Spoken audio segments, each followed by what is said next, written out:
अस्सलाम वालेकुम दोस्तों, 19 अगस्त 2024 को 26 साल आमना आरिफ और उसका 60 साल बाप इमरान आरिफ जब घर जा रहे थे वापस, तो 100 किलोमीटर की रफ्तार पर एक एसयूवी उन्हें हिट कर दिया और नतीजे में उनकी मौत हो गई। ये एसयूवी इनको हिट करने के बाद रुकती नहीं बल्कि और तेज भगाती है और आगे जाकर एक और गाड़ी को हिट करती है और खुद भी क्रैश हो जाती है और उस गाड़ी में 5 और लोगों को शदीद जख्मी करती है। आई विटनेसेस का कहना था कि जब उन्होंने जाकर देखा तो इस गाड़ी को एक विमेन ड्राइव कर रही थी और उनकी हालत को देखकर लगता ऐसे था कि वो अंडर द इन्फ्लुएंस यानी कि ड्रग्स या फिर अल्कोहल लेकर ड्राइव कर रही थी, जैसा कि वीडियो क्लिप में भी देखा जा सकता है।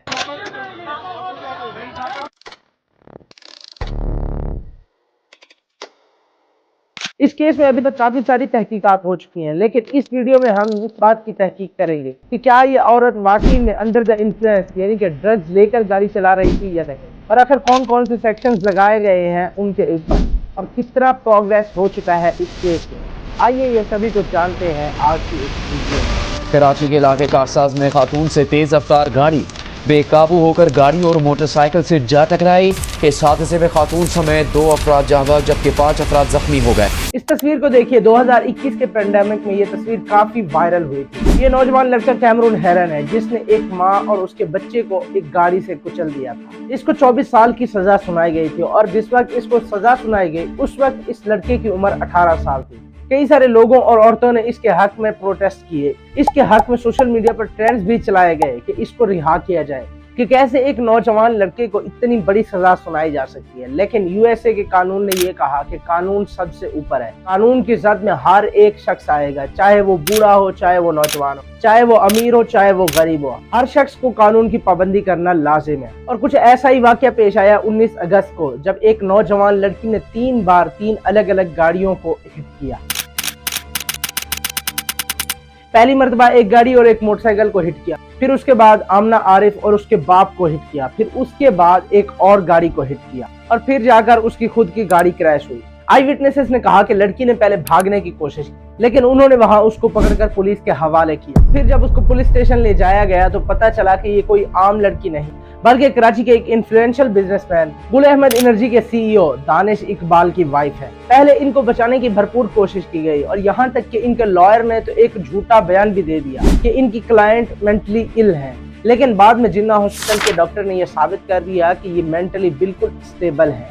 इनके ऊपर एफआईआर में 2 चार्जेस लगाए गए, कल्पेबल होमिसाइड और death by negligence and rash driving. इन दोनों के लगाने का फायदा क्या है ये वीडियो में आपको आगे जरूर समझ आएगा। कल्पेबल होमिसाइड को अगर आम लफ्जों में कहा जाए तो इसका मतलब होता है कत्ल बिस्सबब, यानी कि आप किसी के कत्ल का सबब बने हैं। इसको मजीद आसान अल्फाज में बयान किया जाए तो ऐसी अनलॉफुल एक्टिविटीज का करना जिसके बारे में आप जानते हो कि ये एक्टिविटीज करने से किसी की जान जा सकती है, जैसा कि शारे आम पर गड्ढा खोद देना। इसके ऊपर सेक्शन 322 लगाया जाता है। इसमें सिर्फ इंसान को दियत देनी होती है और ये बेलेबल नहीं होता, यानी कि जब तक इंसान दियत नहीं दे देगा उसको हिरासत में ही रखा जाएगा।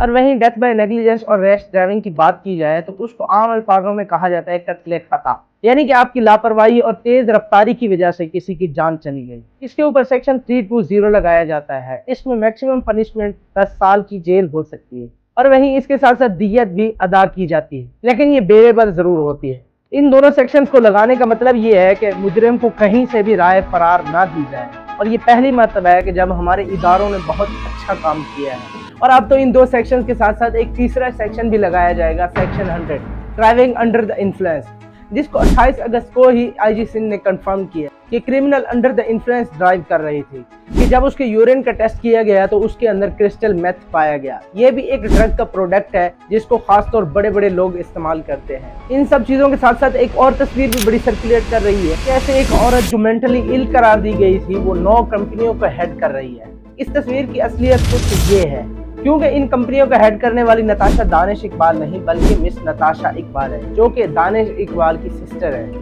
अब ऑनलाइन इंफॉर्मेशन तो यही बताती है, लेकिन ग्राउंड रियलिटीज क्या है इसका कोई प्रूफ अभी तक नहीं मिला। अब इस इंफॉर्मेशन का ये भी मतलब नहीं है कि वो अपने इस क्राइम से बरी जिम्मा हो गई, बल्कि कहने का मतलब ये है कि और भी कई सारे एस्पेक्ट्स हैं जिनके ऊपर डिबेट की जा सकती है, जिनके तहत उसको क्रिमिनल चार्ज किया जा सकता है, जैसे कि लोकल लाइसेंस का ना होना और 100 किलोमीटर रफ्तार के ऊपर गाड़ी चलाना ऐसी रोड पर जहां पर स्पीड लिमिट 40 हो, और सबसे बड़ा एस्पेक्ट के ड्राइविंग अंडर द इन्फ्लुएंस। यानी कि ड्रग्स या फिर अल्कोहल इस्तेमाल करके गाड़ी चलाना। और ये आखिरी एस्पेक्ट इतना डेंजर है कि इसकी वजह से सिर्फ कराची के अंदर पिछले 10 माह में 150 से ज्यादा लोगों ने अपनी जानें गंवाई और पूरे पाकिस्तान में तो न जाने कितने ही केसेस आते होंगे, लेकिन हजारों को रफा दफा कर दिया जाता है। लेकिन क्या आप जानते हैं कि इस एक को क्यों रफा दफा नहीं किया गया? सिर्फ और सिर्फ आपकी वजह से, मेरी वजह से, हम सब की वजह से।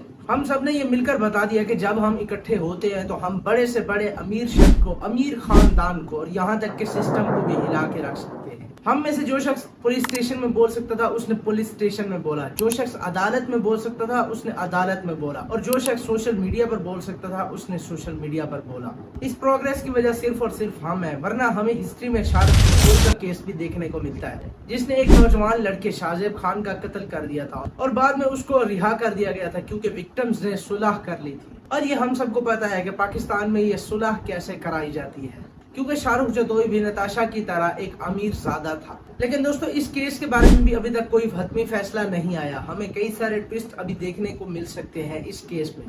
अगर कहीं भी कुछ गलत होता है तो आप अपनी आवाज़ ज़रूर उठाइए और मुजरिमों को उनके अंजाम तक पहुंचाने के लिए आपसे जितना हो सके उतना ज़रूर करें। अगर वीडियो इन्फॉर्मेटिव लगा तो वीडियो को लाइक और चैनल को सब्सक्राइब ज़रूर कीजिए। इंशाल्लाह मिलते हैं एक नई वीडियो में, तब तक के लिए अल्लाह हाफिज़।